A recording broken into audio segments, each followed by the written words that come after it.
পরিবার কল্যাণ মন্ত্রণালয়ের নির্দেশনায় স্বাস্থ্য অধিদপ্তরের উদ্যোগে ও ব্র্যাকের সহযোগিতায় মশা ও চিকুনগুনিয়া সম্পর্কে সামাজিক সচেতনতা বৃদ্ধি ও মশার স্থল বিনষ্ট করার এবং আমাদের চারপাশের পরিবেশ পরিষ্কার রক্ষার জন্য আজকের যে কর্মসূচি, সেই কর্মসূচি পৌরসভার একদল পরিচ্ছন্নতা কর্মী এবং ব্র্যাকের নিবেদিত প্রাণ কর্মীদের সহযোগিতায় এবং আমাদের স্বাস্থ্য বিভাগের সহযোগিতায় সফল হবে, এটা আমি বিশ্বাস করি। আসলে এখন রেনি সিজন, মশা এবং কামড়ে ডেঙ্গু এবং চিকুনগুনিয়া রোগের প্রকোপ বাড়ছে। আমরা যদি সবাই সচেতন হই এবং নিজের আঙ্গিনা পরিষ্কার করি,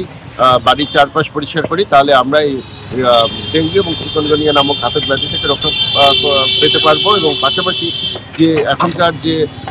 বিভিন্ন ধরনের সংক্রামক ব্যাধি এই রেনি সিজনে বিস্তার লাভ করে, সেগুলো রোধ করতে পারবো।